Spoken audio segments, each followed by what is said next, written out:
मी बनवले होते छोले भटुरे। भिजवलेल्या छोल्यांमध्ये 2 तेजपत्ता, 3 काळी मिरी, 3 लवंग, 2 हिरवी वेलची, 2 दालचिनीचे तुकडे आणि 1 चम्मच मीठ टाकून 2 ग्लास पाणी टाकलं आणि व्यवस्थित मिक्स करून कुकरला झाकण लावलं आणि त्याच्यात 5 ते 6 शिट्ट्या होऊन दिल्या।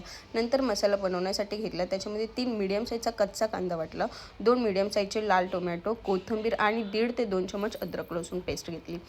कढई गरम झाल्यावर त्याच्यामध्ये 2 चम्मच मी तेल टाकलं। नंतर 1 चम्मच जिरा टाकला, 2 तेजपत्त्याची पानं टाकून जी आपण कांद्याची पेस्ट करून घेतली होती ती ह्याच्यात ॲड केली आणि छान अशी मीडियम गॅसवर मी परतून दिली।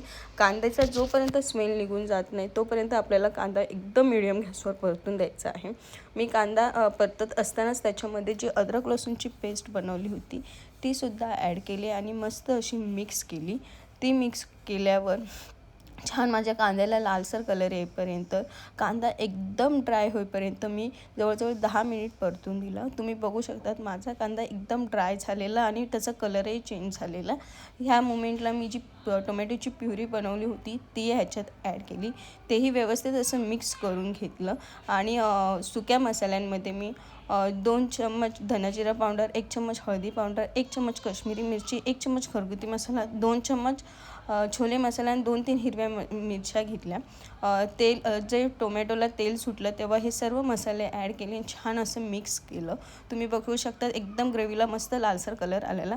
त्याच मोमेंटला थोडीशी कोथिंबीर टाकली, तिने खूप छान असा फ्लेवर येतो भाजीत। सर्व मिक्स करून झाल्यावर 1 चम्मच चवीनुसार मीठ टाकलं। ऑलरेडी आपण छोल्यात मीठ टाकलेलं आहे म्हणून ह्याच्यात कमीच टाकायचं नाही तर खारट होईल आणि मसाला जळू नये म्हणून मी थोडंसं गरम पाणी टाकलं। दुसरीकडे माझे छोले एकदम असे परफेक्ट हे झाले होते, बॉईल झाले होते। त्याच्यातले सगळे खडे मसाले मी काढून टाकले आणि थोडेसे छोले जे आहेत ते थोडे मॅश केले। ह्याच्यामुळे ग्रेव्हीला खूप छान घट्टपणा येतो। त्यानंतर मसाल्याला लाल तेल सुटल्यानंतर सर्व छोले ह्याच्यात ॲड केले आणि छान असे परतून दिले आणि जवळजवळ 1 ते 1.5 ग्लास मी गरम पाणी टाकलं। पूर्ण व्यवस्थित असं मिक्स केलं। गॅसवर मी थोडंसं अजून उकळून दिलं आणि वरून नंतर कोथिंबीर आणि 1 चम्मच कसुरी मेथी ॲड केली आणि पुन्हा छान असं मिक्स केलं। तुम्ही बघू शकता माझी ग्रेव्ही एकदम अशी घट्टही नाही पातळही नाही, मीडियम झाली होती छान। नंतर गरमागरम भटुरे मी बनवले।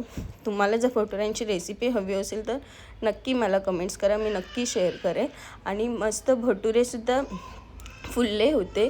जर तुम्हाला ही रेसिपी आवडली असेल तर नक्की ट्राय करा आणि थँक्यू फॉर वॉचिंग।